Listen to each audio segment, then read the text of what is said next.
Today's briefing is on the record. After our guests make remarks, we'll open the floor to questions. Please state your name and your media affiliation before you do. And with that, let me turn it over to Special Representative O'Brien. Good afternoon, everybody.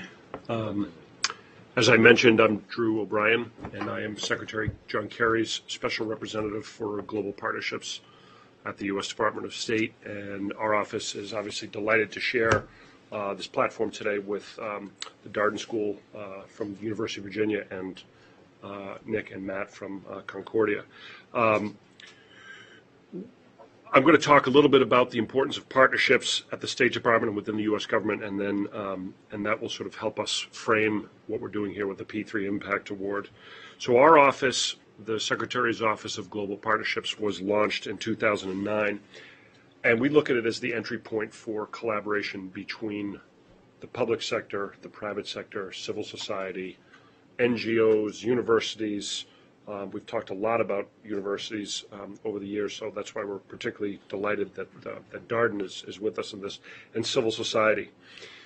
Under President Obama, public-private partnerships have become a priority for the U.S. government, also under Secretary Kerry. They are a critical mechanism for strengthening our diplomatic connections, enhancing, promoting, and safeguarding our long as a nation. Partnerships bring together the best of the public and private sector resources to leverage the creativity, innovation, and core resources of partners for greater impact and to create a holistic, sustainable solution to critical challenges. Our office was created to serve as a resource for the rest of the State Department in learning how to do diplomatic and development work through partnerships. And we manage a number of these things on our own, a number of these partnerships on our own, supporting the tech ecosystem in sub-Saharan Africa and Southeast Asia, to we're the office, the point person for diaspora populations within the U.S. government, to using mobile technology to help people in remote parts of the world.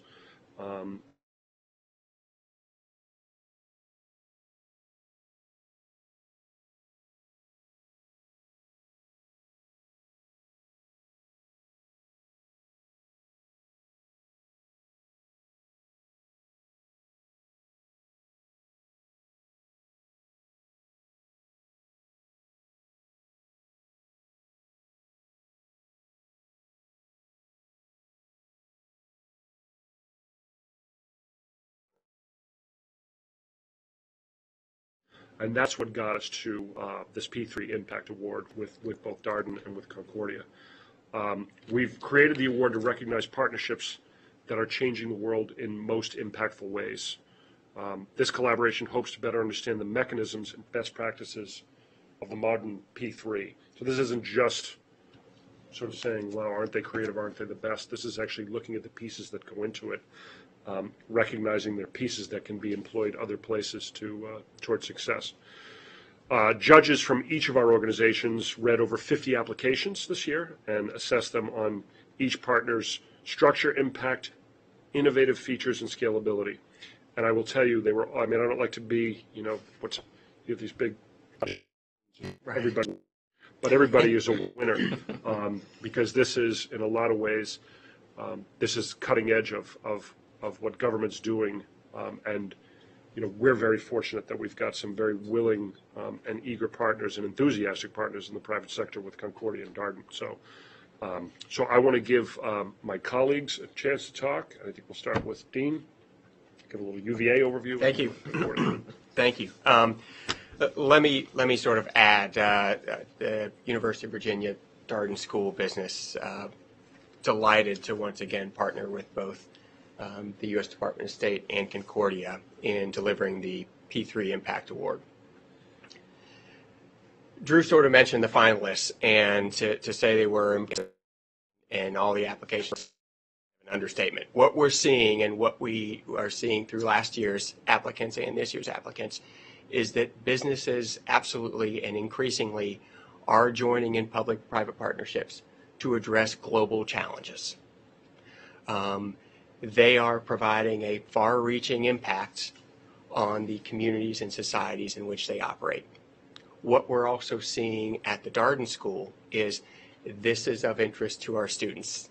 This is of interest to students who are going to be the emerging leaders, tomorrow's leaders who are going to be engaging in these public-private partnerships. And it's important that they see this as one of the mechanisms whereby when they are leading organizations and when they are leading business organizations, that they are looking broadly at how do these organizations really provide value to all of the stakeholders. One of the ways they do that is through the public-private partnerships, and there's no better examples than the finalists we received. One more note I'll make about the P3 Impact Award is certainly it's an award, and we had great applicants. The team did a super job of selecting finalists. But one of the important things about the award is, yes, recognizing the finalists and recognizing the winner, but also important, and maybe more important, is capturing the insights and the leading practices that come from those applications, that come from those finalists, and that come from the winner. And how can we, through the report that we will issue tomorrow, share those insights and leading practices so that other public-private partnerships or those that are thinking about engaging in public-private partnerships can utilize those learnings to be more effective in their own realm and sphere. So let me just wrap up and I'll turn it over to Matt and Nick, and sort of why is this important to the Darden School? The Darden School, our mission is to improve the world by developing and inspiring responsible leaders and advancing knowledge. And I can think of very few examples that would better illustrate that than recognizing these public-private partnerships, not just recognizing them, but also working with them to take the knowledge and sharing it broadly to have impact. And with that, I'll turn it over to Nick and Matt. Thank you very, very much. And first, let me say, on behalf of Concordia, how honored we are by the partnership with the University of Virginia Darden School of Business and the U.S. Department of State. This is a partnership that has really grown organically, come together very well, and it is one of the things that myself and Nick are most proud of as far as what we do at Concordia. Concordia, as an institute, does three things. We offer programming, primarily most annual summit held every year during the UN General Assembly. About our annual summit, which is coming up starting tomorrow. The second is our annual partnership index. And the third is our campaign series, which is really where we're taking a lot of the public-private partnerships that are being built within the Concordia community, and we are helping make those have better social impact. But let me talk to the first part, because that's how it connects really to the award. The raising awareness piece. Concordia, we are proud to say, we strive to be one of the leading advocates for public-private partnerships in the world. And as part of that, our global platform and the community that we have built is a place to highlight some of the best practices and some of the best, frankly, public-private partnerships in the world. And there's no better way to do that than with the annual P3 Impact Award. I have to say I was very pleased and proud of the number of applicants that came in this year, but also the quality of the applicants that came in this year. The process to judge and determine who was the winner was a challenging one, because all of them were exceptional. And what we hope that this award can do is show leaders of both the public and private sectors the real value of building their own public-private partnerships together. So with that, I'll pass to Nick. Thanks, Matt. And I'll just, my name is Nick Logothetis, co-chairman and co-founder of Concordia, along with Matt. I just want to add my thanks to Dean and the University of Virginia and Drew and the team at the State Department. I'll just talk a little bit about our 5th annual summit, which is coming up tomorrow and on Friday. So Concordia initially started as a yearly summit, which then grew to a multifaceted organization. But our summit has always been our flagship event. And this year we'll have about 1,000 people. We'll have over 20 current and former heads of state. We'll have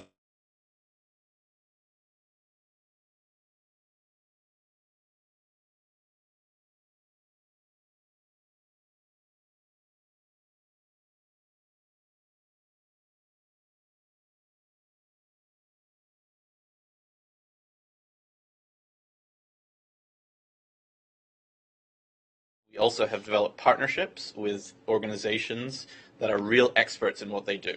Organizations like the Atlantic Council, like the Rockefeller Foundation, like others. And so we have individual sessions with those different organizations throughout the day. So we hope that you'll be able to join us tomorrow and the next day, or one of the days. Will Hummel in the back there is working with us on our press outreach, and so we'd welcome you to come and see and experience what Concordia is about. And just wanted to say thank you again. I think if I could add two more cents about sort of both partners. University of Virginia, the Darden School, where the colloquial expression is talk the talk, walk the walk, and they do. As Dean said, you will see what we're talking about today is infused in their students, it's infused in their learning life. And that makes a big difference because what I think we're trying to do, State Department angle of this, we are trying to help people around the world prepare for an economy that's 21st century and beyond. Different parts of where I go in the world, I use the metaphor that we're trying to, a lot of places 100, 150 years ago had a shipyard or a big factory in their town, big city. They had something that everybody went to work. That's how they paid their mortgage, fed their families.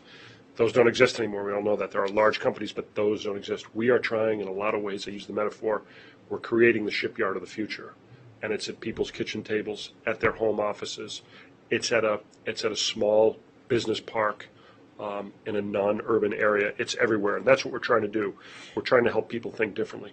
Concordia, if you have not been to the Concordia Summit, my opinion, it's the premier public-private sector event in the world. I mean, I go to a lot of events. This is a room loaded with excitement, people that are the issue. So we are very fortunate to have this great university partner and this forum that this team here at Concordia has put together. It is, if you get a chance to go. You will be completely overwhelmed. So thank you. No, and it's true. It's very accurate. Questions? I know that you joined a little bit late. That's quite all right. No worries. We could talk to you a little bit afterwards if you'd like to. The Question? floor is open for questions. Just state your name and media affiliation.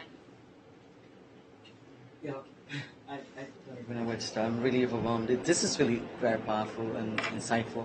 So my name is Bukola Shanoga. I'm with the African Views Framework. And I've attended a few events this week with the president of Nigeria in town. And they're looking for foreign partnerships and foreign direct investment and so on. I'm also looking to see how they can harness the talents of diaspora Nigerians for knowledge transfer. So when you talk about best practices, Nigeria could be a case study of corruption and lack of adequate resources. Even when you look at the university education in the last 30 years, that's the issue that diaspora Nigerians are actually taking on with the government right now. So there are no existing industries for graduates to directly work when they graduate and come out of the universities. So I think that finding a way to probably partner with this group would be one thing that we would like to recommend to the Nigerian government. Like, it's a new day. So if you're talking about that much population and you're looking to have youth employment, or reverse, you have to first talk about best practices. So it's a long-winded, but my direct question is, and I'm really sorry that it was long-winded, when you take Africa in this context, what are your views of what is happening in Africa in terms of best practices and how they can better utilize their resources to be the 21st century economy that it should be? And what would you, in terms of partnership with African countries, what would that look like to you? Would you like me to? It's a very good question.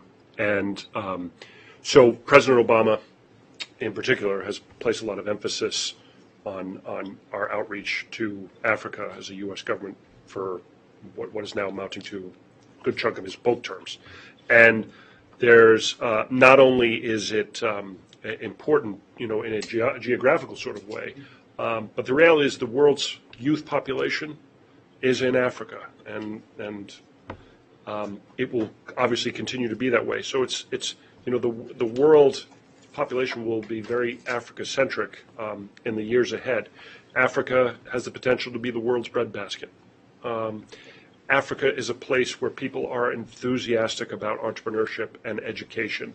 And I can talk a little bit about something our office does there. There are,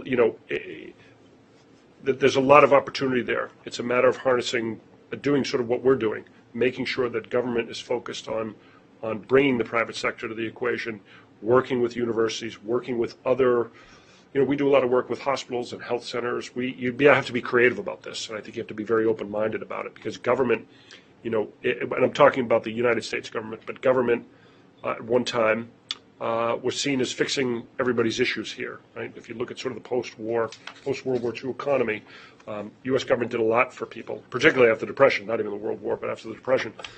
And that sort of, that influence has waned a little bit. You can see it in our political climate.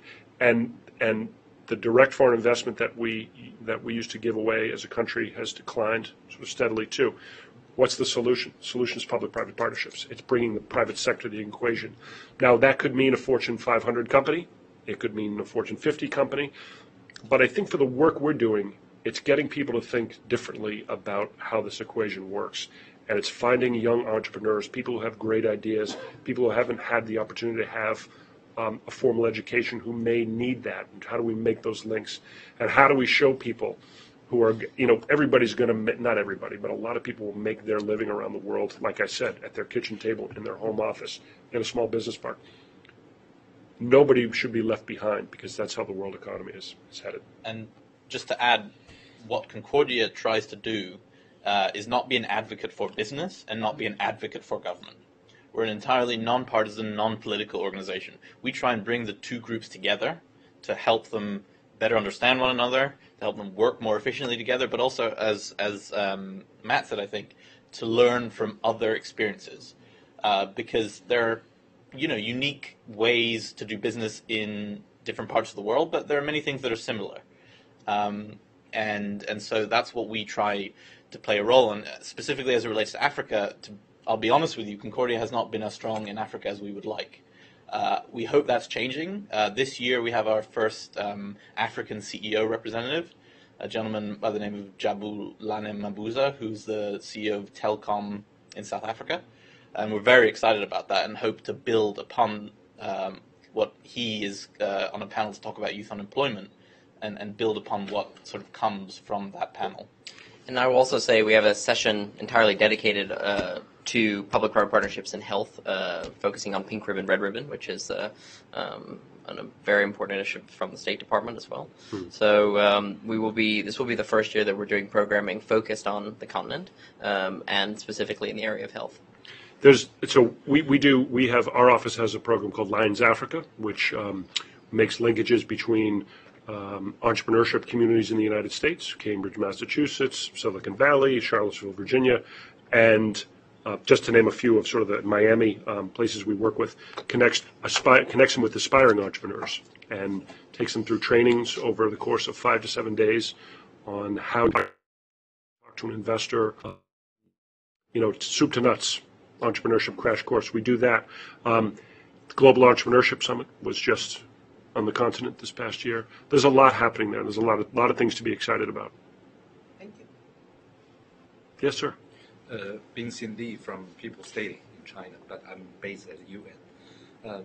Talking about Africa, the partnership in Africa, China has a lot of investment in Africa.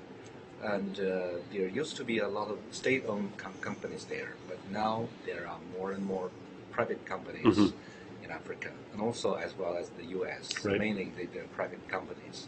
How is there a possibility of U.S. and China partnership in helping African countries to, especially in the industrialization of the continent? One of the things that actually of the equations, and I'm sorry to jump on this question, gentlemen. One of the equations we see that works very well is when we do have a multilateral or even a bilateral arrangement with another country on a particular issue area. We see this work very well with health and healthcare. We see it work very well. I mentioned the event we have tomorrow down in Washington at the Aspen Institute, a virtual educational exchange, because it's multilateral, working not only with sector and NGOs, but also with other governments. So I would say the direct answer is yes, and it's a matter of doing what we're doing here, which is trying to find the pieces to put together for success. Good. Yes. Vasco Jesus, I'm from Vasco Press Comunicações Brazil. Any thoughts on the Brazilian situation with the economy So, on the low side? anyone want to? Okay, please. Always want to. I mean, I can talk about. We'll let you start on that one. Sure. So, we work with other countries whose economies are on an upswing. We work with them that are stagnant, and we work with them when they are on a downturn. So I think what we do is actually it's not. I don't want to say it's immune from the larger economic situation, but in fact, we're a solution. What we're trying to do here, public-private partnerships are a solution to that. We try the things that government cannot do. We go to the private sector to help us with the things that the private sector cannot do. Either we're doing or helping find other pieces to put together. There's a very significant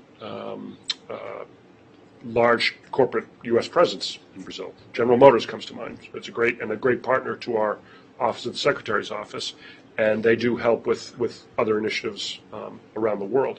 So I think we're one of the solutions when it comes to sort of difficult economic times. We sort of keep on chugging. In fact, opportunity may even knock when that happens. Yeah, I would just sort of add, and another way of looking at it is, times of stress are often some of the times that create some of the innovations. And we actually at the Darden School have another awards program where we have looked at within the Commonwealth of Virginia and looking at growing it, what makes resilient businesses resilient. And it's looking at how have those companies that are in some of the most difficult economic areas of Virginia, how have they grown? How have they added employees? And once again, it's an award, but let's don't stop at the award. We certainly don't. We want to take the learnings from that, which we've done, given it to our faculty to look at what are some of the success factors. And I'll tell you what one of them is. One of them is kind of what Drew referred to is ecosystem businesses that is providing support. And that includes communities that are engaged with the business. That includes trade associations. That includes government, public sector partners. All those things that create an ecosystem where success raises all those stakeholders together. So we've seen that on the scale of a Virginia. I would suggest that the findings would be true globally as well. Sorry, I'm Gabe, business newspaper. Could you give me a historical perspective on the growth of this compared to 5-10 years ago? Has the private sector obviously demonstrated a bigger interest, or how is this developing?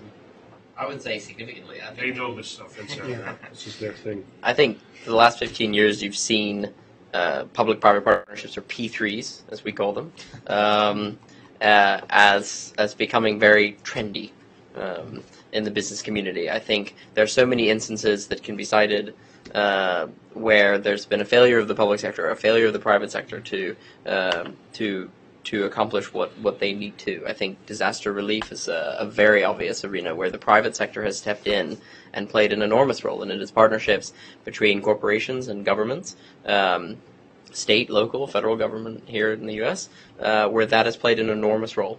And so one of the reasons why Nick and I founded Concordia in early 2011 was because we saw this as a trend that was growing. And if you're the CEO of a large corporation, whether it's your corporate social responsibility initiatives or something else, the public-private partnership model, I think, is a very appealing one to a CEO. And it's more and more, in certain cases, becoming not only appealing, but essential if you want to do business in some places.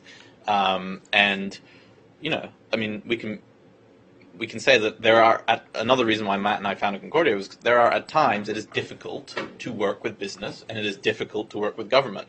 People, I think the question we get asked the most is, who's more difficult, business or government? And it really, there's no answer to that. It really varies from case to case. In some cases, you have a very entrepreneurial government, and I mean in different countries and different cities, who are pushing for it, who are acting like business in a sense.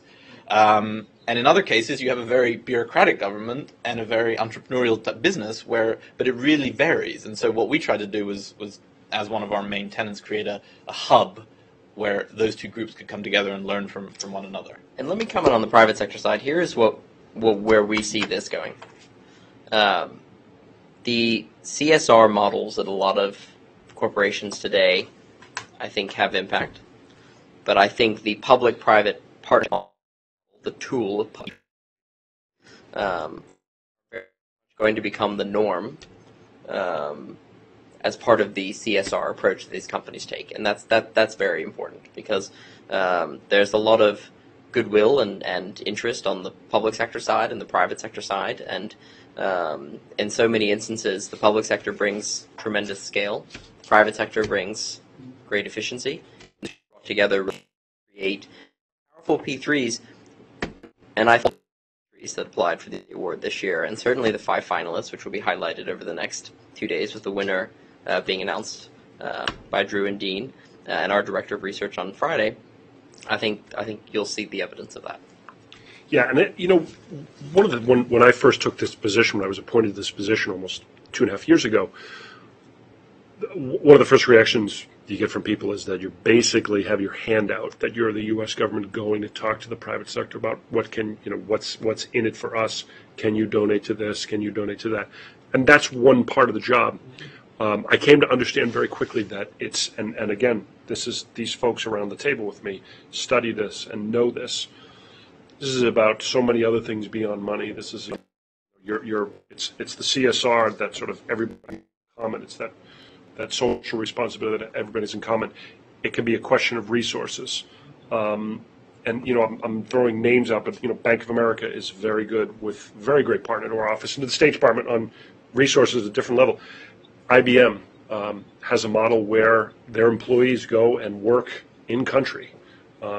Not only are they working at maybe an IBM facility, but they're actually engaged in some sort of public-private initiative in the area. That's a tremendous model. So as much as this can be about, money that goes to a certain effort, you name it, this is about a lot of other things, resources, people sort of putting their shoulder behind it and their brains behind it. So again, everybody with me studies this and knows sort of the intellectual promise of this, and it is, as Matt said, it is where everything is headed on the business front. They were very wise to go down this road.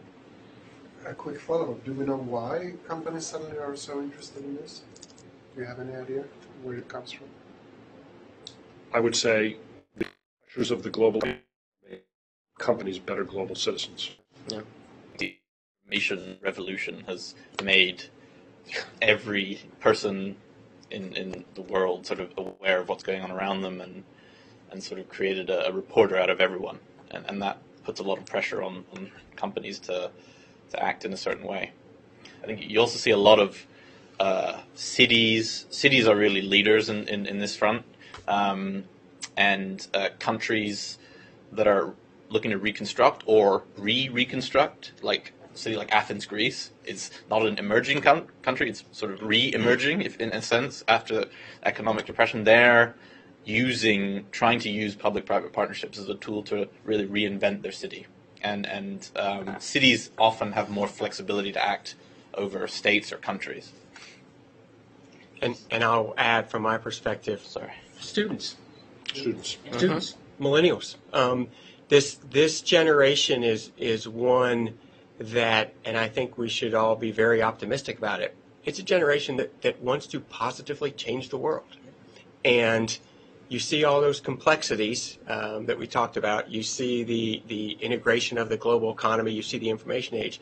They are looking at how can I lead organizations and lead initiatives that are really going to drive a lot of positive impact, notable impact. And for all the reasons that in particular Matt was just describing of why the public sector and private sector are coming together in these partnerships, those are exactly the reasons that students see as well. And that is certainly a tailwind that is pushing these public-private partnerships, I think, in a very positive way. I was just going to throw you a note. This was like a TED Talk. On a serious note, I think it's, especially with technology, there were so many ways to get information across the world without having to be there. So I was just wondering, again, in developing countries, if there are any plans, especially on the Concordia part. What's the organization name? Concordia. Concordia, I'm sorry. To make this kind of information available, via virtual training platforms so that other young people, especially entrepreneurs and professionals around the world, would get access to this information and be able to use it to empower their community.